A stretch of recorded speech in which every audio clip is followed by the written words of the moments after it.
उत्तर प्रदेश के कस्तूरबा गांधी विद्यालयों में समग्र शिक्षा अभियान के तहत देखिए शिक्षक भर्तियों का विज्ञापन जारी किया गया है। विज्ञापन की डेट मिलेगी आपको 1 दिसंबर को, लेकिन ये विज्ञापन समाचार पत्रों में प्रकाशित हुआ है 2 दिसंबर को। तो यहाँ पर पहले पद देख लीजिए कि कहाँ कितने पद हैं, कैसे आप इसमें आवेदन कर पाएंगे, उसके बाद हम और चीज़ें देखते हैं। तो यहाँ पर देखिए बताया गया सबसे पहला जो पद है पूर्णकालिक शिक्षिका में गणित का, इसमें एक ही पद रिक्त है और ये पद रिक्त है SC अभ्यर्थियों का और पेमेंट मिलेगा आपको 22,000 रुपये। ठीक है, तो गणित विषय के लिए शैक्षिक जो अर्हता मांगी गई है वो PCM वर्ग से आपका स्नातक होना चाहिए और उच्च प्राथमिक स्तर का या तो UP टेट हो या तो C टेट हो। इसके साथ ही B.Ed भी आपके पास होना चाहिए। तो अगर आपके पास ये क्वालिफिकेशन है तो आप इस पद के लिए फॉर्म भर सकते हैं। यहाँ पर ये पद SC कैटेगरी का, इस वजह से बाकी कैटेगरी के छात्र फॉर्म ना भरें, नहीं तो कोई फ़ायदा नहीं होगा। दूसरा जो पद है वो यहाँ पर है पूर्णकालिक शिक्षिका में हिंदी टीचर का। यहाँ पर भी एक पद है और ये भी कैटेगरी का ही पद है। देखिए SC का ये भी पद है, तो जो भी अभ्यर्थी इच्छुक हैं आप इस पर भी फॉर्म भर सकते हैं।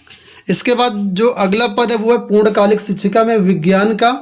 यहाँ पर ही एक पद है और ये पद यहाँ पर देखिए किस कैटेगरी का है, तो ये है यहाँ पर OBC वर्ग का। तो OBC वर्ग के लिए जो पद है वो विज्ञान का है।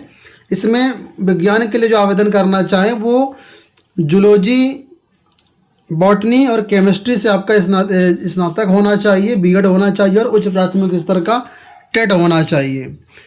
हिंदी वाले देख लें, हिंदी वाले विषय के लिए बोला गया है हिंदी एवं संस्कृत से आपका जो है ग्रेजुएशन होना चाहिए, B.Ed होना चाहिए और उच्च प्राथमिक स्तर का टेट होना चाहिए। इसके बाद नीचे जो पद हैं ये आपके रहेंगे अंशकालिक टीचर के यानी पार्ट टाइम टीचर का। इसमें कला, क्राफ्ट, संगीत, गृहशिल्प का पद वैकेंसी है। एक पद यहाँ पर भी कैटेगरी का यहाँ पर भी पद है। इसके बाद अंशकालिक शिक्षिका में कंप्यूटर की वैकेंसी है, इसमें 4 पद हैं। 2 पद SC के लिए हैं, 2 पद जो हैं OBC के लिए हैं, तो टोटल 4 पद हैं। जो अंशकालिक शिक्षिका वाले पद है इसमें आपको 9,800 रुपये महीने पेमेंट मिलेगा, ये संविदा भर्ती होती है। इसके बाद रसोइया की वैकेंसी है, सहायक रसोइया का भी एक पद यहाँ पर है। ठीक है, ये पद है OBC वर्ग के लिए, इसमें 5,175 रुपये पर मंथ मिलेगा। चौकीदार की वैकेंसी एक पद है, ये भी पद यहाँ पर दिया गया है OBC वर्ग के लिए, 5,750 रुपये मिलेगा। चपरासी की वैकेंसी है, इसके 2 पद हैं, दोनों पद जनरल छात्रों के लिए हैं, 5,750 इसमें मिलेगा। टोटल 12 पदों पर विज्ञापन जारी किया गया है। पदों की संख्या घट बढ़ सकती है। ठीक है, अब ये वैकेंसी अगर आप देखेंगे तो आई हुई है सोनभद्र ज़िले से, और यहाँ पर आप लोगों के लिए बता दें कि मैक्सिमम यहाँ पर 11 महीने 29 दिन का ही आपको पेमेंट मिलेगा, यानी या तो 11 महीने 29 दिन हो जाए या फिर 29 फरवरी 2024, जो भी पहले होगा तभी तक यहाँ पर आपको जो है मिलेगा।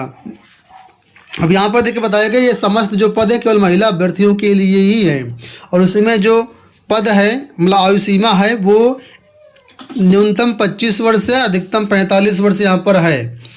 अब इसमें फॉर्म भरने के लिए आपको ऑफलाइन फॉर्म भरना होगा। ऑफलाइन फॉर्म प्रारूप डाउनलोड करके आपको इसको 15 दिसंबर 2023 शाम 5 बजे तक पहुंचा देना है।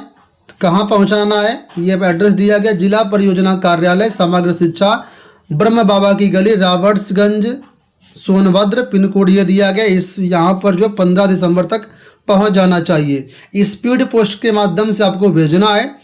उत्तर प्रदेश के किसी भी ज़िले से आप रहते हो, अगर आप इच्छुक हैं तो इस पद के लिए आप फॉर्म भर सकते हैं। और ये आवासीय विद्यालय होते तो यहाँ पर रहने की भी पूरी व्यवस्था आपकी हो जाएगी, खाने पीने की भी व्यवस्था हो जाएगी। तो अगर आप इच्छुक हैं तो इसमें फॉर्म भर सकते हैं। बाकी इसका फॉर्म कहाँ मिलेगा, तो ये सोनभद्र की NIC की वेबसाइट है, यहाँ पर जा करके इसका फॉर्म डाउनलोड कर सकते हैं, उसका प्रिंट आउट करा करके आप फॉर्म भेज सकते हैं समस्त डॉक्यूमेंट के साथ। तो उम्मीद करूँगा वीडियो आपको पसंद आया होगा। इस वीडियो में इतना ही, धन्यवाद।